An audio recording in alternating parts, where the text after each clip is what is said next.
bien suivre son traitement, ça peut rapporter gros. Aux patients, bien sûr, en premier lieu, pour sa santé, mais aussi à la collectivité en euros sonnants et trébuchants. 9 milliards d'économies pourraient être réalisées par une meilleure observance thérapeutique, selon une récente étude de IMS Health pour le Cercle de réflexion de l'industrie pharmaceutique. Alors, en France, l'observance thérapeutique est pas bonne. Pour en parler, pour nous expliquer, Claude Le Pen, vous êtes professeur à Paris-Dauphine et vous êtes spécialiste de l'économie santé. Alors, 40% d'observance thérapeutique en France, c'est pas bon, mais c'est pas meilleur dans les autres pays. Mais cette étude montre que pour l'asthme, il n'y a que 11% des patients qui prennent correctement leur traitement. Pour l'insuffisance cardiaque, 36%, pour le diabète, 37%, pour l'hypertension artérielle, 40%. Alors, pourquoi cette difficulté alors que c'est bon pour la santé? Non, c'est pas bon pour la santé, mais c'est vrai que l'observance n'est pas très bonne. Elle est, comme vous le disiez, à peu près pareil partout. Hein. C'est-à-dire qu'on n'est pas plus mauvais que les autres. L'OMS considère qu'en gros, la moitié, disons, des traitements sont bien observés. Bien observés, ça veut dire pris de manière régulière,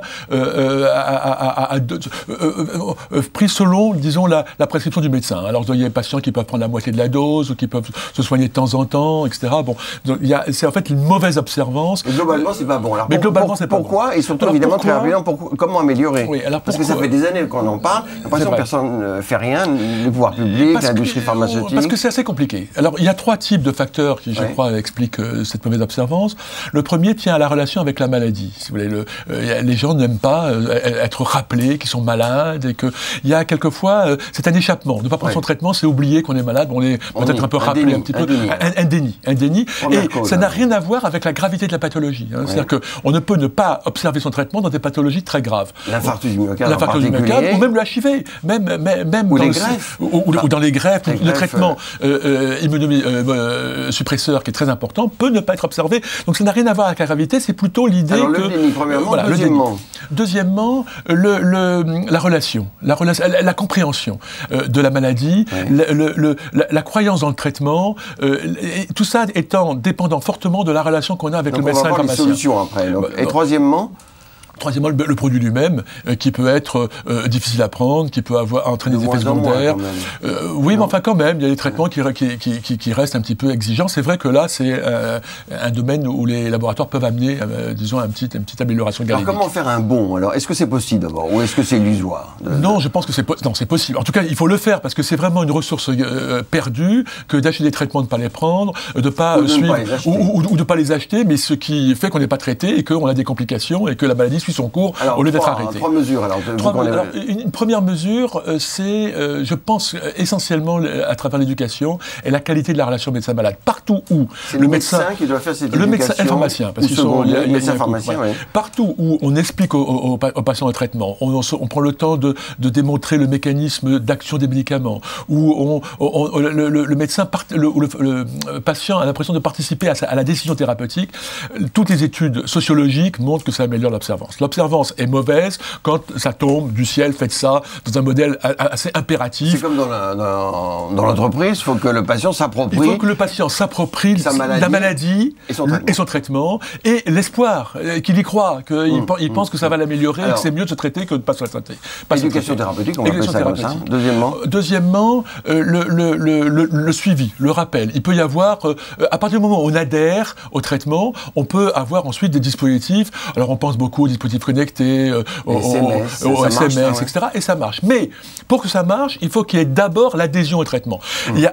J'observe un traitement auquel j'adhère. L'adhésion au traitement, c'est le côté psychologique. L'observance, c'est le comportement. Il faut que le comportement dépend du côté psychologique. Et j'adhérerai aussi bien au traitement qu'au dispositif qui me rappelle mon traitement. Oui. C'est-à-dire, si je rejette mon traitement, je rejetterai aussi le SMS ou le dispositif connecté. Et la troisième grande solution c'est, disons, effectivement, l'amélioration des conditions de prise. Aujourd'hui, on a des traitements qu'on prend une fois par mois, des traitements qu'on prend une fois tous les 15 jours. On peut imaginer des traitements. On a aujourd'hui des traitements, c'est une nouveauté exceptionnelle d'innovation de rupture, qui guérissent.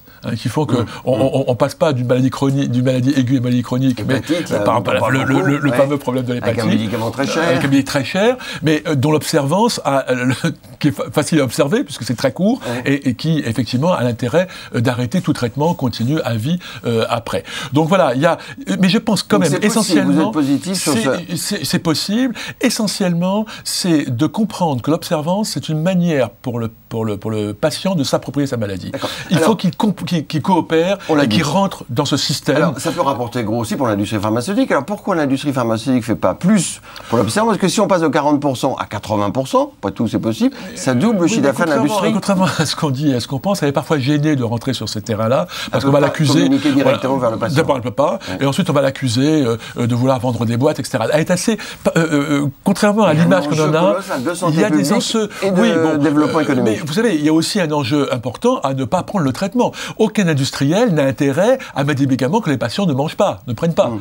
Donc c'est la négation de leur existence. Donc d'un côté, ils ont intérêt, effectivement, à développer l'observance. De l'autre, ils sont prudents parce que il ne faut pas qu'ils soient accusés de pression commerciale. Et je pense que c'est pas eux, au fond. C'est pas eux de le faire. C'est au pouvoir public, aux médecins. Au pouvoir public et aux médecins. Et je pense que aux médecins, aux pharmaciens, qu'il ne faut pas dissocier ce couple. C'est à eux que revienne en quelque sorte la charge de faire en sorte que le traitement qu'ils prescrivent soit effectivement bien pris par leurs patients.